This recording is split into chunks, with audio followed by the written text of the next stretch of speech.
Hi, I'm Treasure, and this is my love note for the 90 Days 2018.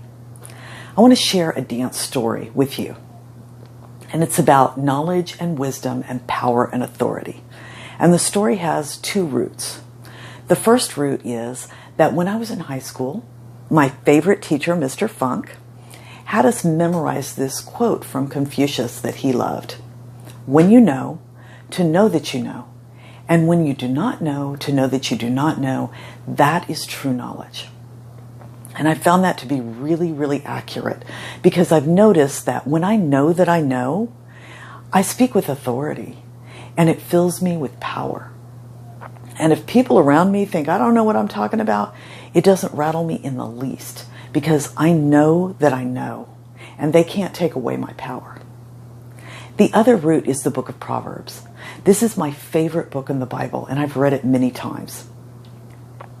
And throughout the book of Proverbs, it talks about wisdom and knowledge and how to wield power and authority with grace.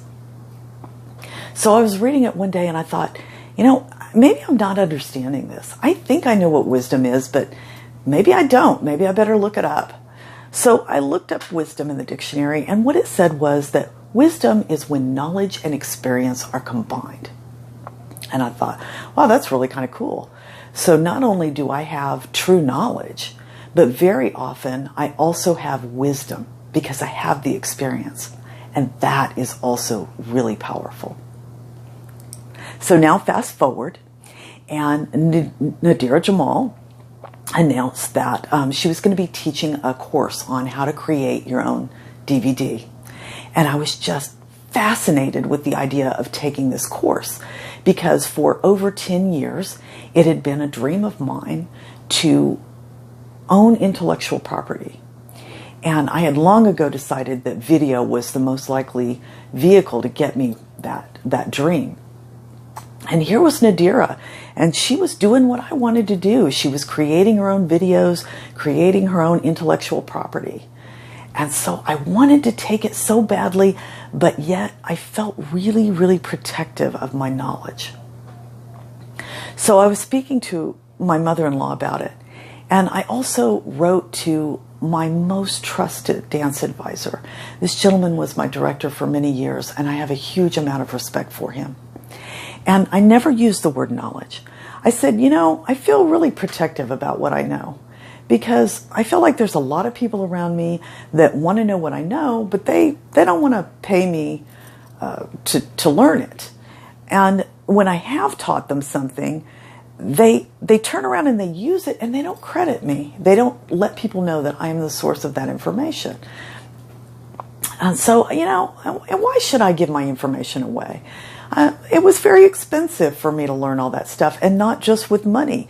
It also cost me, in blood and sweat and tears, quite literally. I'm not really sure that I want to do this. And these two people who don't know each other said almost exactly the same thing using almost exactly the same words. They said, you are hoarding your knowledge, and it is not a good thing. You really shouldn't do this. You need to reconsider, and you really need to think about taking this class and creating a DVD. So because of my respect, I moved forward. I created my DVD.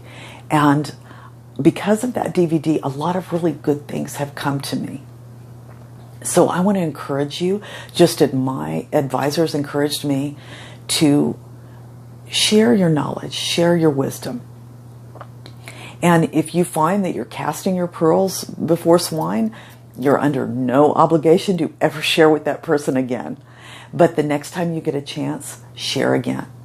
And share again and keep sharing. And pretty soon, what I've discovered is you'll be surrounded by people that respect you and that really are like-minded, that think like you. And that is also really, really powerful. And for those of you that have been sharing in the Facebook group, I want to say thank you for doing that. Thank you so much. Because your willingness to share your emotions and your experiences, that gives me insight, which leads to knowledge and wisdom and power and authority. So thank you. so much for your willingness to do that. So I want to tell everyone that I'm sending you my love and all my hugs and kisses. And may blessings be upon your head like a beautiful crown of flowers.